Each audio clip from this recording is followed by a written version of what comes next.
Today, we heard for the first time in person from the Moscow Police Department, whose chief said they still don't have a suspect, a description of a suspect, nor do they have a murder weapon.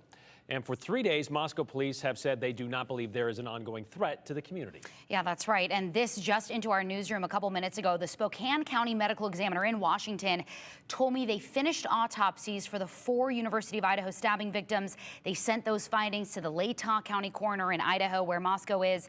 The police chief there said earlier in a press conference, this will help gather evidence, solve this crime, and also, as he alluded to, help determine if the same weapon was used, the same knife was used on all of those victims. Yeah, that way, if the DNA is mixed up on either of the victims, they'll know that, yes, that's kind of where they're going with that decision. Okay, let's go back to that part about whether or not the community is still kind of something that they kind of backtracked a little bit today in that press conference. Abby Davis is live in Moscow right now. And Abby, they don't seem to be standing behind that statement about no threat to the community anymore. That's right, Brian and Morgan.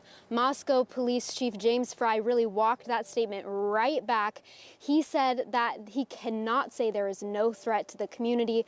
Those were his exact words. That's how he phrased it. And he reminded the community to stay vigilant, be safe as everyone tries to make sense of this devastating attack.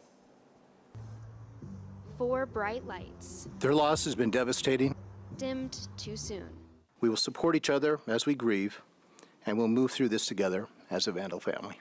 This horrible crime has affected all of us, the families, the University of Idaho, our community, our country, and our officers.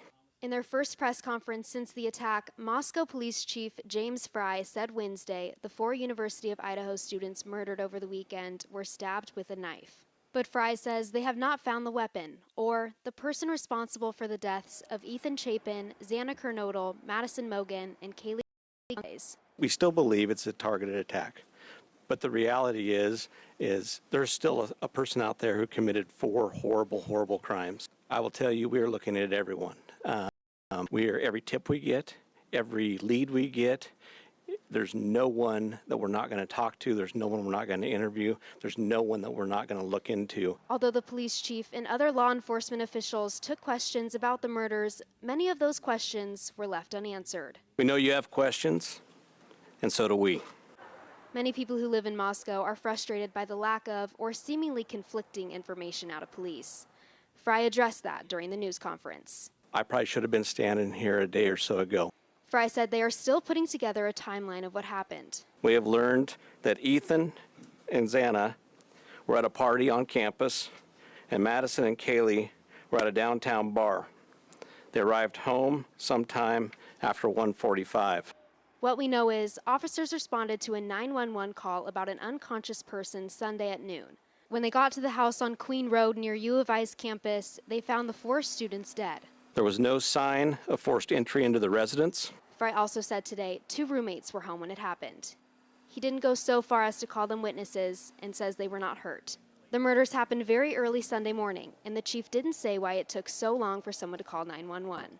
He said investigators are still collecting evidence. Our goal is to provide safety for this community. That's why we're bringing in the resources we're bringing. We want a close to this, and we want to do everything we can to let the people in our community know that we care. We want them to feel safe. We want them to be safe, and we're going to do everything we can to do that. Now, our crews covering this story for the past few days have talked to several students. They say they're not feeling very safe knowing a suspect is still out there. Now, police are also asking the community for any help, anybody who knows anything, to call their tip line. I'll read that number to you right now. It's 208-883-7180, 208-883-7180. It should also be on your screen right now. Brian and Morgan. I know you just got up there this evening, Abby, so thank you very much for doing that. It's interesting, you talk about the student population that seems to be dwindling over this week when the president said, please, if you don't feel safe, feel free to go home. We're heading into a holiday break, so I can only imagine what it would be like for the police and the investigators trying to kind of, well, figure things out with more people leaving town. Interview people, try to track down anybody who was around the victims that night. Yeah, I mean, a lot of people that I'm hearing from in my personal life, I'm sure yours as well, telling me that it just feels like a ghost town up there and they wanted to get out. All right, wow, crazy. Well, A family member of one of the victims shared memories about her sister on social media earlier tonight. Jasmine Kernodle, the older sister of Xana, posted this message on Instagram. She said she was reading some of Xana's writing. There we go. Okay, there it is. She was reading some of Xana's writing recently and came across something that stood out to her. In a short essay, she wrote about a concert she went to recently, about how it was amazing to experience it with friends while they were all still enjoying life. At the end of that essay, Xana wrote, "That is one of the most important things you can do in life. Enjoy the ride, not the destination." Jasmine went on to thank everyone for all of the love and the support she and her family have received. A vigil honoring the lives of the 4 murdered students was held at Coeur d'Alene earlier tonight. Friends, family, and members of the community gathered at Independence Point for a candlelight vigil and to remember their friends. Shane Sampson went to school with Xana when she was younger and says he's amazed by the impact these 4 had on their community. It's pretty crazy how many people were affected. I mean, you go on social media and everyone's sad about it. They have a picture of Xana, they're reposting the candlelight meeting, the flowers in front of the college, and I've texted my friends down there. I've texted my friends that are coming up here for this, and just everyone's really sad. You don't have to look very far, talk to very many people to feel like somebody knows somebody who is involved or knows somebody up there or even has a student at school at the University of Idaho. And I think one of the most heartbreaking things is looking through the victim's social media and seeing a picture that was posted of all of them that day. I mean, that just makes it so harrowing, really. Yep, good group of friends. Another vigil will be held at Boise State University tomorrow. ASBSU, that's the Associated Students of Boise State University, they posted the announcement on social media last night. It was originally set for today, but was moved to tomorrow. It'll be at 5:30 p.m.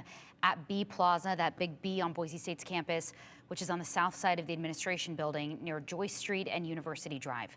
The vigil will include a moment of silence, student speakers, and support counseling services.